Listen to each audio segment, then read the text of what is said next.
السلام عليكم وأهلا بكم. نلتقي هذا المساء الدكتور خالد التوزاني، كاتب وناقد مغربي من مواليد مدينة فاس، له العديد من الكتب والدراسات، وحصل على العديد من الجوائز، آخرها جائزة ابن بطوطة للأدب الجغرافي عن كتابي الرحلة وفتنة العجيب بين الكتابة والتلقي، وهو الكتاب الذي نناقشه في هذه الحلقة والتي تليها. نلتقي بعد قليل.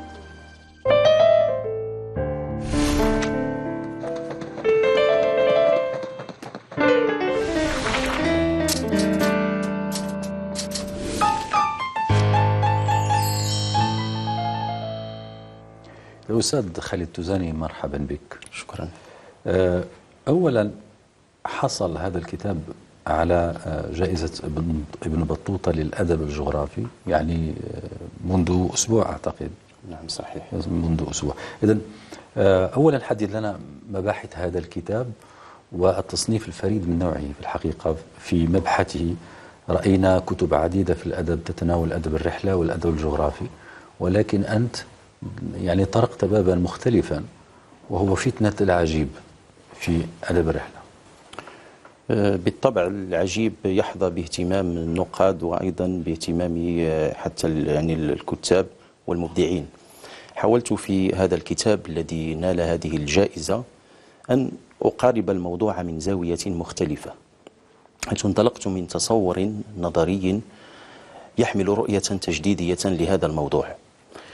مفادها تلك الفتنة التي أسرت الرحالة والمتلقي أيضا، فالرحالة الذي يغادر بلاده نحو الآفاق يبحث عن المختلف وعن المدهش والغريب ويرصده ويتتبعه، كذلك الذي يقرأ رحلته المدونة فهو أيضا يبحث عن ذلك العجيب، عن ذلك الشيء الذي أثار اهتمام الرحالة واستغرابه. هي فتنة المتلقي وفتنة الكاتب الرحالة مشتركة. يأتي بعد ذلك المتلقي الآخر الدارس لينخرط في هذا الافتتان بالنص العجيب.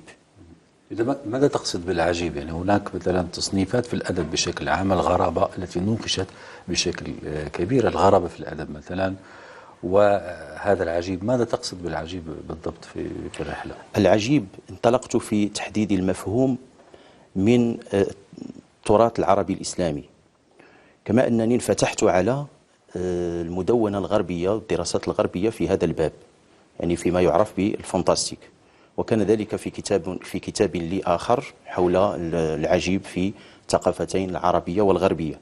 ولذلك فإن تحديد المفهوم يعتبر إجراء ضروري ومقدمة أساسية لتناول الموضوع. العجيب مفهومه يتضمن مبدأي الإنكار والاستحسان، فحسب ابن منظور في لسان العرب يقول: العجب الحيرة تعرض للإنسان لقصوره عن معرفة سبب الشيء. كما يحدد الاستحسان مبدأ الاستحسان بقوله: وشيء معجب إذا كان حسنا جدا. والتعجب أن ترى الشيء يعجبك تظن أنك لم تر مثله. فمبدأي الإنكار والاستحسان يعني هو هذا المبدأ هو الذي يؤطر هذا المفهوم. كما أن في الاصطلاح يصبح العجب، يعني العجيب في النص الرحلي هو هدف في حد ذاته. في النص الرحلي هو لم يكن هدفا في حد ذاته، هذا ما لاحظته من خلال تصفحي لعدد كبير من الرحلات العربية. هو وسيلة وليس غاية. المراد منه التفكر في الخلق، تأمل الكون من أجل الوصول إلى الحق. وهنا ذلك الطابع الراقي للأدب الجغرافي عند العرب، حيث لم يرصدوا العجيب من أجل المتعة واللذة الفكرية والمتعة القراءة فحسب، وإنما من أجل التقرب إلى الحق.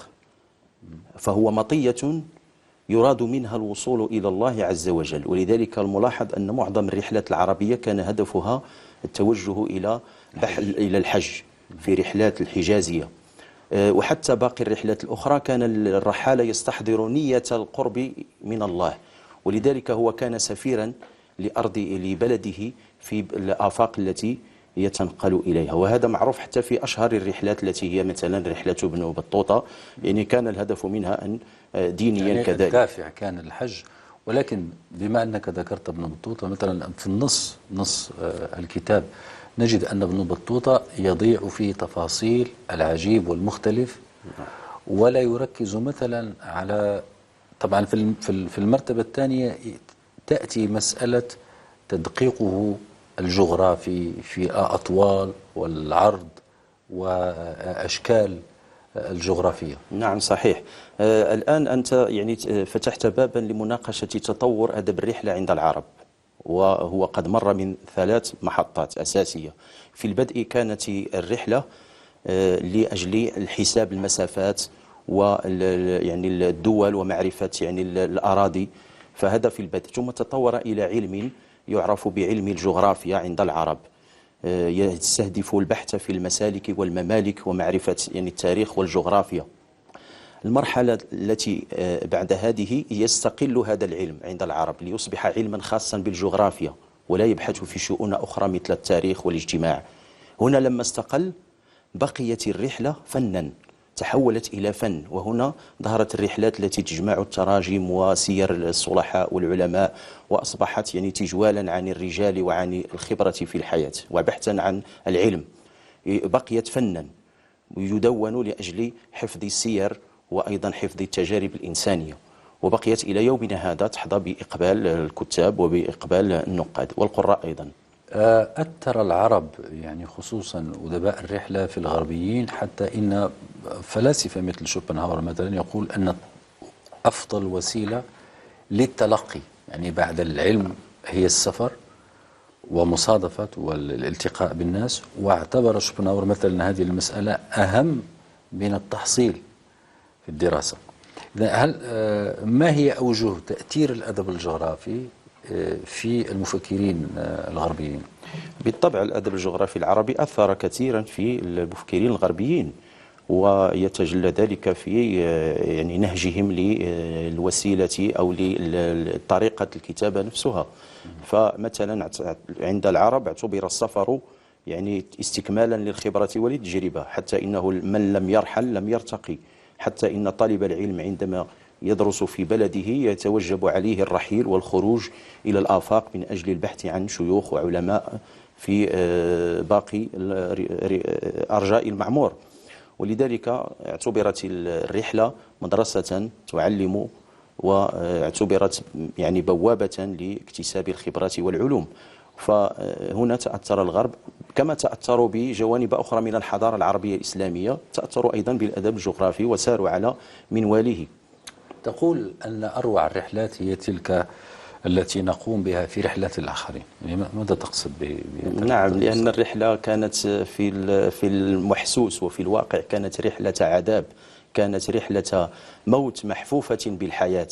فالرحالة كان عندما يخرج من بلده كان يحتفل وكأنه يعني يجمع أحبابه وأقاربه ليودعهم. كانت رحلة موت محفوفة بالحياة، ولذلك العائد من الرحلة كان أيضا يعيد ذلك الاحتفال وكأنه استرجع الحياة مرة ثانية. ولذلك أروع الرحلات هي تلك التي نقوم بها في رحلات الآخرين، لأننا نجني الثمار، نجني الخبرة، نجني المعرفة، ونحن في بيوتنا نقلب صفحات الرحلة ونستمتع دون أن نعاني، دون أن نتعب، دون أن نتعرض لخطر الموت في السفر المحسوس الواقعي. يعني تقابلني في بعض الأحيان مسألة قوامها شك في بعض النصوص الرحلية، خصوصا عندما نتحدث عن العجيب. يعني كما مثلا تحضرني رحلة إلياس الموصلي تحت عنوان الذهب والعاصفة. يعني يشك الإنسان في حقيقة ما رأى إلياس الموصلي، أنه رأى أقواما إن أول عربي مسيحي وأول عربي يذهب إلى أمريكا ويشاهد أقوام لهم طول كبير يعني وتخيل أنك تقرأ 1000 ليلة وليلة ولا تقرأ نص رحلي. وللتوضيح هذه الرحلة أيضا قام بطبعها مركز ارتياد الآفاق للأدب الجغرافي. نعم بالطبع، الاهتمام هذا المركز بالأدب الجغرافي سواء القديم أو الحديث والمعاصر. فما زال هناك استمرار فتنة هذا العجيب في كل يعني القراء المعاصرين. ولذلك هناك ما هو أعجب من هذا يعني الباحث يعني الغربي. نجد في التراث العربي القديم مثلا عند المسعودي في كتابه مروج الذهب يتحدث عن بدء الخلق عند العرب، فيذكر أقواما يعني من جنس لا هم برجال ولا هم بإناث، ويبرع في الوصف ويدهش القارئ من خلال نعم. ولذلك الإغريقية صحيح ما يشبه هذه المحاولات المعاصرة عند الغربيين، والذين أحيانا ينبهر القارئ العربي المعاصر بما في كتبهم. هناك ما يقابله في التراث العربي الإسلامي القديم، فقط ينبغي النبش في المخطوطات وفي التراث من أجل إعادة استخراج تلك الكنوز وإعادة تقديمها بطريقة عصرية وفي حلة جديدة تستفيد من ممكنات العصر، بحيث لا نكتفي حتى بالكتاب الورقي، ربما يصاحب الرحلة أشرطة وثائقية أو خرائط أو أشياء من هذه الرقميات أو هذا العالم الإلكتروني، من أجل إضفاء طابع التجديد وطابع الإبداع في النقد، وأيضا في تقديم التراث العربي الإسلامي في شقه هذا أدب الرحلة أو الأدب الجغرافي. في آخر سؤال في هذا الجزء الأول من هذا اللقاء، كثيرا ما يقول النقاد والذين يكتبون عن أدب الرحلة بشكل خاص وأن أدب الرحلة هو كتابة تاريخية موازية للتاريخ يعني المكتوب، رغم أننا لا نعطي أهمية للنص الرحلي ولا يرتقي إلى مرتبة النص التاريخي. نعم صحيح. الرحلة نعم صحيح، أتفق معك في أن الرحلات اعتبرت للتاريخ وتتضمن تفاصيل يصعب إيجادها في كتاب آخر أو نوع آخر من التأليف. لماذا؟ لأن الرحالة ينطلق إلى الميدان، يخرج إلى الواقع المراد دراسته، فهو شاهد عيان وأحيانا يشارك في تلك الأحداث ويتفاعل معها تعليقا ويعني تعبير وتفسيرا، وخاصة إذا استحضرنا أن الرحالة كان عالما، فالذين دونوا رحلاتهم كانوا علماء أجلاء مشهود لهم بالعلم والصلاح، وإذا لما انتقلوا في الآفاق وكتبوا رحلاتهم اعتبرت مرجعا علميا. وبالمناسبة نستحضر الرحلة المغربية يعني لأبي سالم العياشي، رحلة مسماة ماء الموائد، هي اعتبرت مصدرا لتحديد الطرق يعني والمسافات بين الدول يعني العربية، من المغرب إلى مكة والمدينة إلى القدس الشريف ذهابا وإيابا، وأيضا تحديد المناطق الآبار ومناطق يعني الواحات ومناطق يعني حتى الأسواق والأماكن التي كان ينزل فيها الحجاج، إلى جانب العلاقات الاجتماعية والإنسانية، وأيضا حتى بعض التفاصيل يعني التي تميز الطبع النفسي لبعض الشعوب والقبائل اختلافها.